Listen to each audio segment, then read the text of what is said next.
Hello friends, last class में हमने पढ़ा था कि रिसर्च क्या होती है, रिसर्च डिज़ाइन क्या होती है,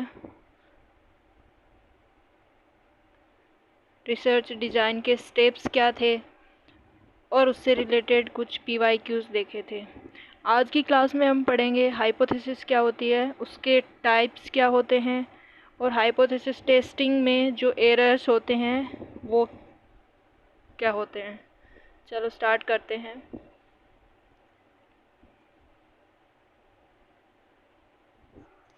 हाइपोथेसिस पहले भी हमने डिस्कस किया था कि एक अनटेस्टेड स्टेटमेंट होता है जो दो या दो से ज़्यादा वेरिएबल के बीच में रिलेशन बताता है। वेरिएबल क्या होता है ये हम आगे की क्लास में डिटेल में पढ़ेंगे, पर अभी के लिए बता देती हूँ कि वेरिएबल एक कुछ भी मान लीजिए जिसकी वैल्यू चेंज होती हो कंडीशन और सिचुएशन चेंज होने की वजह से। जैसे अभी इसमें हम आगे एग्जांपल से समझेंगे कि वेरिएबल क्या होता है। तो हाइपोथेसिस होती है अनटेस्टेड स्टेटमेंट या टेंटेटिव स्टेटमेंट। टेंटेटिव का मतलब है कि जिसके बारे में हम श्योर नहीं है ना, पर हमें लगता है कि ऐसा होता है। पहले का लिटरेचर पढ़ के या फिर हमारे कॉमन सेंस के हिसाब से हमें लगता है कि ऐसा होता है। तो ये है कि tentative statement about relation between two और मोर वेरिएबल्स, ये होता है हाइपोथेसिस। अभी हम एग्जांपल से समझते हैं। पिछली क्लास में हमने पढ़ा था कि सबसे पहले हम रिसर्च प्रॉब्लम या रिसर्च क्वेश्चन क्या है वो आइडेंटिफाई करते हैं हमारा। तो सपोज़ हमने माना था पिछली क्लास में कि रिसर्च प्रॉब्लम हमारी थी कि जोधपुर में विमेन की लैंड होल्डिंग मेन के कंपैरिजन में कम क्यों है ना। तो हमारी प्रॉब्लम होगी कि why land holding in the name of women in Jodhpur is less than that of men. ये हमारी है प्रॉब्लम या रिसर्च क्वेश्चन। इससे हम हाइपोथेसिस बनाएंगे। तो हमारी हाइपोथेसिस मान लीजिए ये है कि due to lack of education and awareness about inheritance laws among women they have less land holding compare to men, है ना। तो हमारा रिसर्च क्वेश्चन जो था उसका एक तरह से हम आंसर बता रहे हैं क्यों है ऐसा, पर वो आंसर उस आंसर के बारे में हम श्योर नहीं है कि ऐसा ही होता है, पर हमें लगता है कि ऐसा है ना। तो ये हो गया हमारा हाइपोथेसिस। हाइपोथेसिस एक तरह से जो रिसर्च क्वेश्चन है उसका आंसर होता है, पर वो अभी प्रूव नहीं हुआ है कि ऐसा ही हो, इसी वजह से होता है। ठीक है, तो इसको और डिटेल में पढ़ने से पहले हम जान लेते हैं कि हाइपोथेसिस, एक गुड हाइपोथेसिस की क्या क्वालिटीज़ होती हैं।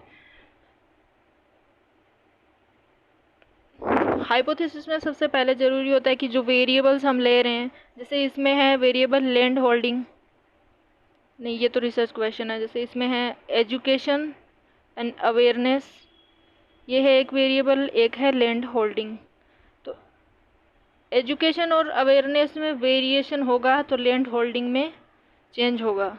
तो एजुकेशन लेवल और अवेयरनेस का लेवल जो विमेन में है वो हो गया हमारा इंडिपेंडेंट वेरिएबल, और लैंड होल्डिंग हो गया डिपेंडेंट वेरिएबल, जो कि एजुकेशन लेवल और अवेयरनेस के लेवल पे डिपेंड करता है हमारी हाइपोथेसिस के अकॉर्डिंग, है ना। तो एक अच्छी हाइपोथेसिस में सारे वेरिएबल्स को क्लियरली डिफाइन करना होता है और उनका आपस में रिलेशन क्या है वो भी क्लियरली बताना होता है। जैसे लैंड होल्डिंग से हमारा क्या मतलब है वो हम बताएंगे, एजुकेशन लेवल यानी किस लेवल तक की हम बात कर रहे हैं, या फिर अवेयरनेस, इनहेरिटेंस लॉज की अवेयरनेस से हमारा क्या मतलब है ना।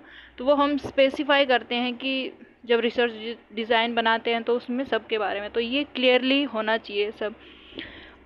उसके बाद आता है कि clarify the scope of inquiry. Next होता है कि जो हमारी हाइपोथेसिस है वो एक जनरल फिनोमिना को एक्सप्लेन करना चाहिए उसको, न कि किसी एक्सेप्शनल जो सिचुएशन या केस है उसके बारे में होनी चाहिए, एक जनरल ट्रेंड के बारे में होनी चाहिए।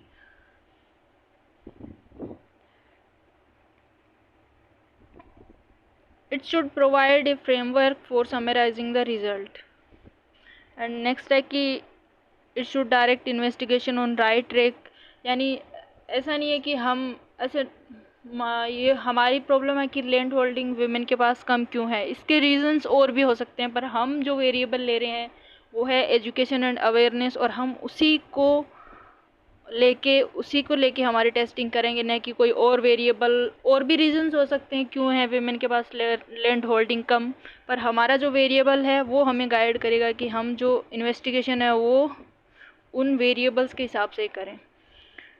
It should B empirically testable,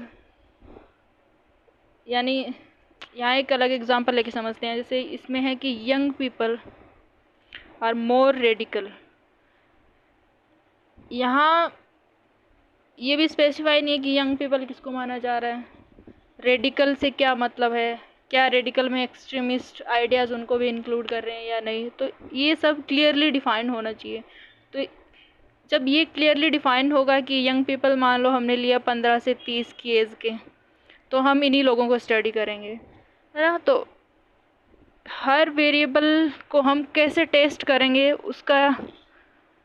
उसको कैसे टेस्ट करना है, क्या कैरेक्टरिस्टिक्स इनको इंक्लूड करोगे उसमें, तो वो सब क्लियरली स्पेसिफाई होता है, तभी हम हाइपोथेसिस को टेस्ट कर पाते हैं ना। नेक्स्ट है it should be related to available techniques. Available techniques से मतलब है कि जो ऑलरेडी रिसर्च के मेथड्स हैं उनसे वो रिसर्च हो रही, हम वो अपनी हाइपोथेसिस है उसको प्रूव कर पाएंगे या फिर वेरीफाई कर पाएंगे क्या उस एग्जिस्टिंग मेथड से। ये सब कुछ एक अच्छी हाइपोथेसिस के कैरेक्टरिस्टिक्स माने जाते हैं। नेक्स्ट हम पढ़ते हैं टाइप्स ऑफ हाइपोथेसिस। या मेनली दो टाइप होते हैं हाइपोथेसिस के, वैसे बहुत सारे होते हैं पर मेनली यही दो पूछे जाते हैं एग्ज़ाम में। तो नल हाइपोथेसिस या H नोट, इसको H0 से ऐसे प्रेजेंट करते हैं। तो ये नल हाइपोथेसिस या H नोट कुछ भी बोल सकते हैं। ये क्या बताता है कि जो दो वेरिएबल्स जिनके पहले तो ये बता देते हैं कि ये कब बनाते हैं हम। अल्टरनेटिव हाइपोथेसिस जो होती है वो होती है हमारी जो हाइपोथेसिस हमने पहले, जिसे हम मेन हाइपोथेसिस कहते हैं, उसी को अल्टरनेटिव हाइपोथेसिस कहते हैं।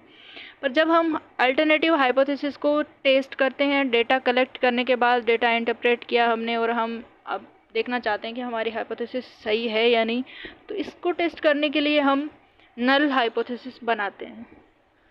तो नल हाइपोथेसिस का पर्पज़ सिर्फ यही है कि हम अपनी अल्टरनेट हाइपोथेसिस या जो हमारी मेन हाइपोथेसिस है उसको हम टेस्ट कर रहे हैं।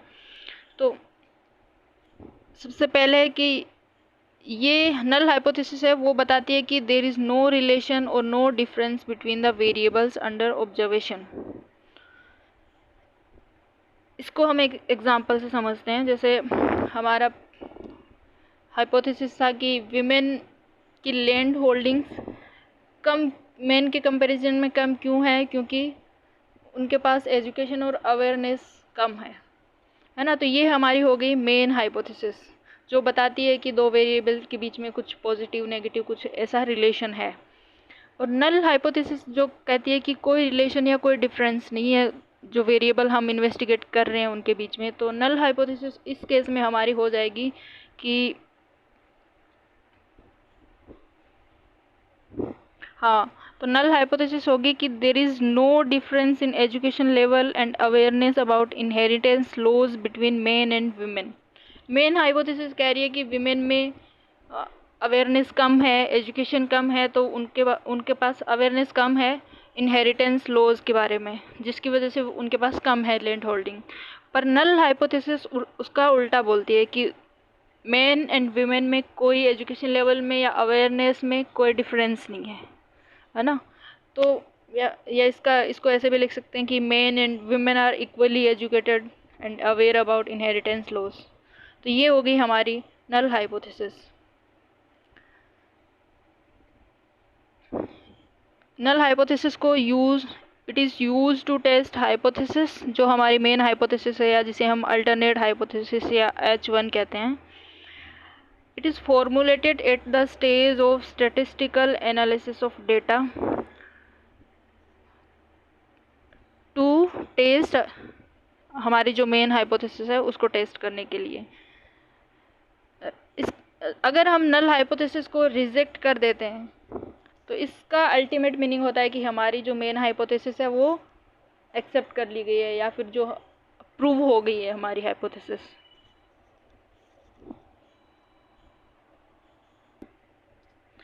एक बार इस चीज़ को हम रिपीट कर लेते हैं, शायद कन्फ्यूज़न हो जाए किसी को।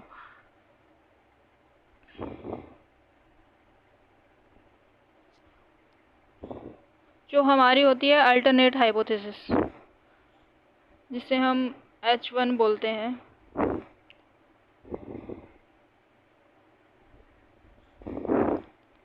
H1 वो हाइपोथेसिस है जो हम रिसर्च क्वेश्चन को आंसर करने के लिए बनाते हैं, जो हमारी मेन हाइपोथेसिस है।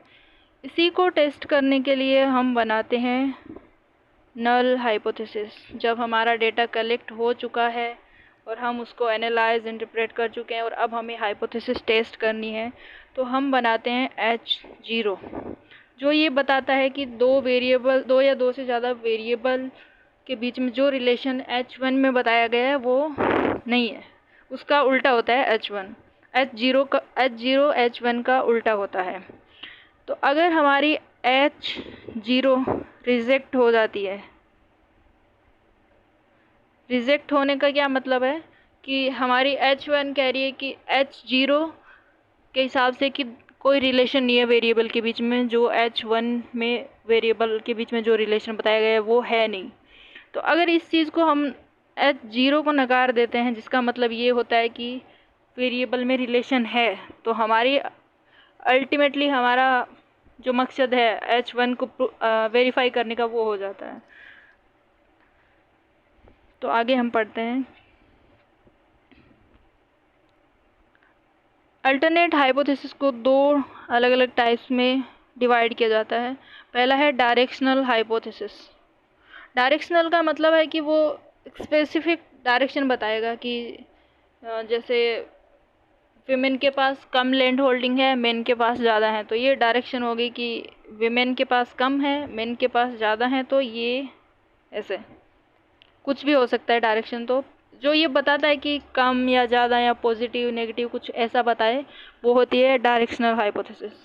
और नॉन डायरेक्शनल वो होती है जो ये कहती है कि चेंज तो है या डिफरेंस तो है कुछ, पर कम है, ज़्यादा है, पॉजिटिव नेगेटिव ऐसा कुछ नहीं बताती। ठीक है, तो ये हो गए, ये है अल्टरनेट हाइपोथेसिस के दो टाइप। अभी हम आगे पढ़ते हैं एरर्स।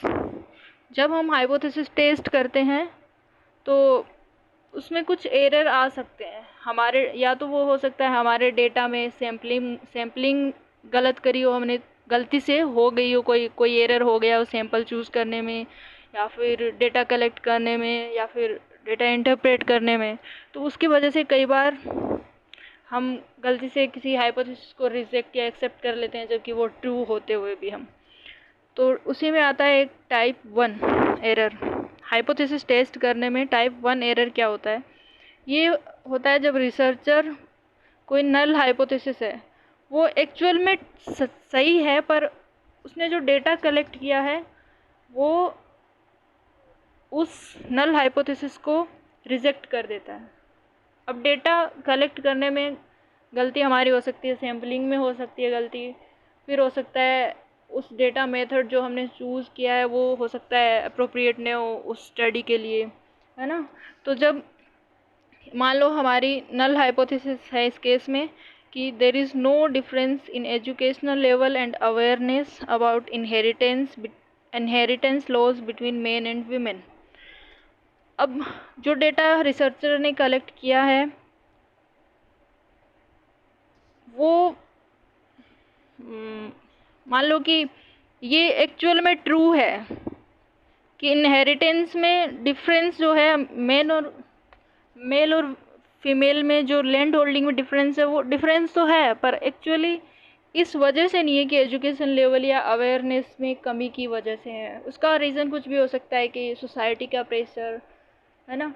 तो ऐसा नहीं है कि विमेन को अवेयरनेस नहीं है, उनको अवेयर है, वो अवेयर हैं, पर हो सकता है वो अवेयर होते हुए भी नहीं लेना चाहती सोसाइटी के प्रेशर में आके। पर हमने जो डेटा कलेक्ट किया है वो जो हमारी नल हाइपोथेसिस है, ये नल हाइपोथेसिस हमारी इसको रिजेक्ट कर देता है। रिजेक्ट का मतलब ये होगा कि हमारा डेटा ये बता रहा है कि डिफरेंस है एजुकेशन और अवेयरनेस में, और उसकी वजह से विमेन को लैंड होल्डिंग कम मिल रही है ना। और टाइप 2 एरर होता है जब रिसर्चर एक नल हाइपोथेसिस को एक्सेप्ट कर लेता है। नल हाइपोथेसिस को एक्सेप्ट करने का मतलब है कि हमारी जो अल्टरनेट हाइपोथेसिस है वो रिजेक्ट हो गई। तो जब एक्सेप्ट कर लेता है, एक्सेप्ट करने का ऐसा नहीं है कि इंटेंशनली एक्सेप्ट या रिजेक्ट होता है, वो जो डेटा होता है उसके हिसाब से रिजेक्ट या एक्सेप्ट होता है। और डेटा में कलेक्ट करने में गलती हो सकती है, ये इसका भी कुछ लेवल तक एक्सेप्टेड होता है ना। तो ये सब है टाइप 1 एंड टाइप 2 एरर। अभी हम देख लेते हैं PYQs। At the stage of data analysis in which quantitative techniques have been used by a researcher, the evidence warrants the rejection of a null hypothesis.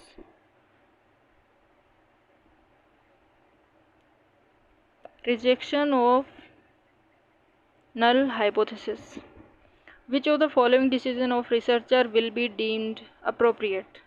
जब हम नल हाइपोथेसिस को accept कर देते हैं तो इसका मतलब है ये है कि हमारी जो अल्टरनेट हाइपोथेसिस है वो एक्सेप्ट हो गई है ना। तो इसका आंसर होगा रिजेक्ट। देख लेते हैं, reject both H0 and H1, ये नहीं होगा। रिजेक्ट H0 एंड H1 ये सही होगा, क्योंकि हमने H0 जो है वो नल हाइपोथेसिस को रिप्रेजेंट करता है, तो हमने रिजेक्ट किया है नल हाइपोथेसिस को। तो इसका मतलब है कि हमारी जो हाइपोथेसिस है, मेन हाइपोथेसिस, वो सही साबित हो गई है, तो ये इसका सही होगा। नेक्स्ट क्वेश्चन है, which of the following statements is true in the context of testing of a hypothesis? It is only alternate hypothesis that can be tested. नहीं, it is only null hypothesis that can be tested. इसको रखते हैं अभी। both the alternative and the null hypothesis can be tested. नहीं, both the alternative and null hypothesis cannot be tested, ये भी गलत होगा। तो इसका सही आंसर होगा only null hypothesis that can be tested।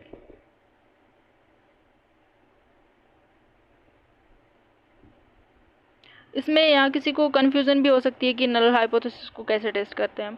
तो हमारा अल्टीमेट पर्पस जो होता है हाइपोथेसिस, जो हमारी मेन हाइपोथेसिस है उसको वेरीफाई करना। पर हम टेस्ट किसको करते हैं? नल हाइपोथेसिस को करते हैं, और उसको रिजेक्ट या एक्सेप्ट करते हैं। उसी हिसाब से हम ये मान लेते हैं कि हमारी जो मेन हाइपोथेसिस है वो ट्रू है या फॉल्स है ना। नेक्स्ट आता है, male and female student perform equally well in a numerical aptitude test. This statement indicates a research hypothesis, null hypothesis, directional hypothesis, statistical hypothesis. तो कौन सी हाइपोथेसिस है जो ये बताती है कि कोई डिफरेंस नहीं है, इक्वल है? तो ये होती है नल हाइपोथेसिस। तो आज की क्लास हमारी यहीं तक थी। नेक्स्ट क्लास में हम पढ़ेंगे रिसर्च मेथड्स, वेरिएबल्स क्या होते हैं, research different research methods, qualitative, quantitative, और भी जो टॉपिक्स हैं नेट के पेपर 1 में रिसर्च एप्टीट्यूड से रिलेटेड। Thank you.